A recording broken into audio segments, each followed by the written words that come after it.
Holy Gospel of our Lord Jesus Christ according to John.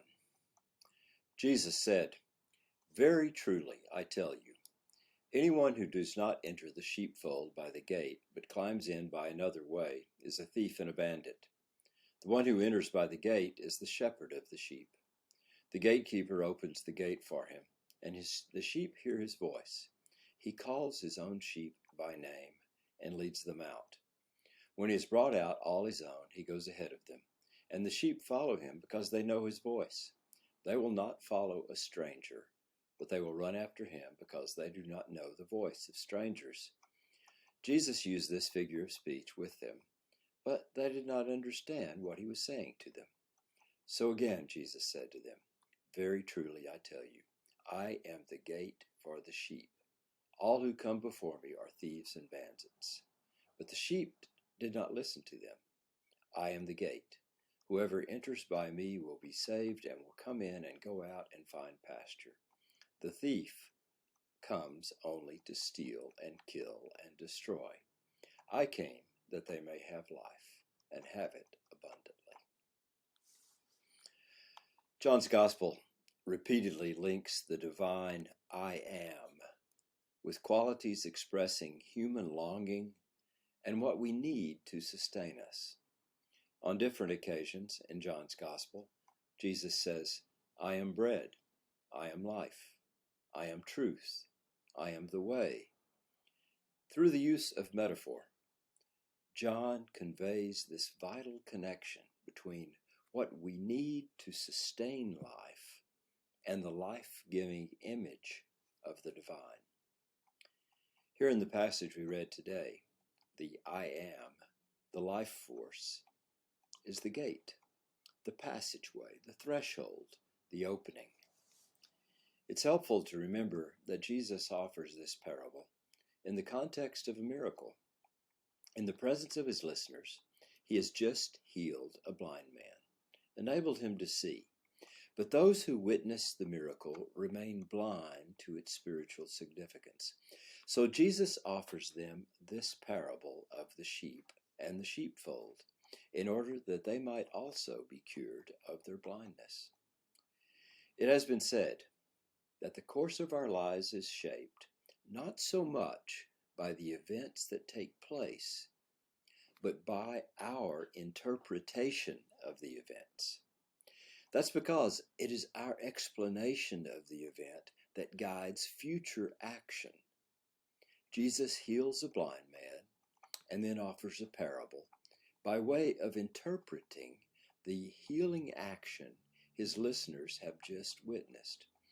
So it's in the context of enabling the blind to see that we will seek to understand the parable of the sheepfold. Jesus said, "I am the gate for the sheep." We have a tendency to think of a gatekeeper as someone designated to restrict entry, perhaps a sentinel at the entrance to a military compound, or a security guard at the entrance to a gated community, or an administrative assistant who diligently protects access to the boss. Too often, churches have designated themselves as the gatekeepers, taking on for themselves the role of determining who is admitted through the gate, requiring a set of beliefs or a particular course of action before being accepted into the fold. Let me present another possibility. Jesus said that I am the gate. And when you think of Jesus as the gate, imagine Jesus standing at the entrance to the sheepfold with his arms opened wide, gathering up all the differently colored sheep, the sheep that are limping, the sheep that are hungry, the sheep wearing a full, rich wool coat, and the sheep that have already been shorn naked. In the verses that follow the passage we read today, Jesus says that he is the good shepherd. Jesus isn't a shepherd who is intent on culling the weak and the lame from his flock. Jesus isn't a shepherd intent on maintaining the purity of his stock. Jesus is a shepherd who welcomes every single sheep who wanders by, every sheep who has learned that in this sheepfold all may have life abundant. Jesus is the shepherd with his arms stretched wide open. The church has too often and for too long presented an image of Jesus as the gate that is designed to weed people out. Too long has Christianity heeded the voice of the thieves and bandits who divide and scatter the fold by insisting that the gate is narrow and there is no room for all. The Good Shepherd brings in the lost sheep, all the lost sheep.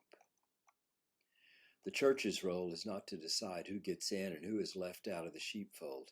If the church is the gatekeeper, then its job is to hold the gate wide open, making sure that God's abundant love is offered to everyone.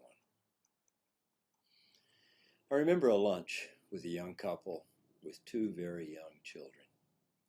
They had been drawn to my church in the Ozarks for a variety of reasons, but partly because of the diversity they had found in our congregation. During lunch, we chatted amicably about family, work, and growing the church.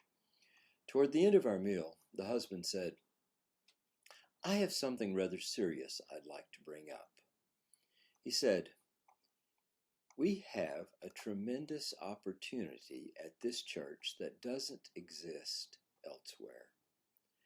As he and his wife spoke of their vision of the future community, they imagined a church where their children could worship and learn and serve God among people of all races, all nationalities, all ages, sexual orientation, political and theological leanings, and economic class. They didn't want their children raised in an atmosphere where they only learn to tolerate and to love people who look and act and think like they do. They wanted their kids to know people who don't have everything money can buy. They wanted them to learn to not judge people by the color of their skin. They wanted their children to know the richness that comes by exposure to different ways of being.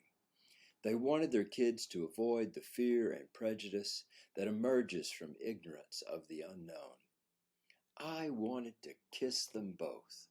They understood and so well expressed what church, at its best, can be. I once spent a summer among young Europeans from a variety of countries where very few people go to church any longer. Yet among those young people, I found a tremendous hunger for a spiritual community that was open, accepting, loving, and diverse. For Holy Trinity and Redeemer to be those kind of churches, we have to embrace, nourish, and celebrate diversity. Issuing a clarion call to the world around us, declaring that we are of one sheepfold and that the gate to the sheepfold stands wide open. We must be very intentional about ensuring that all within the sheepfold know that they are welcome.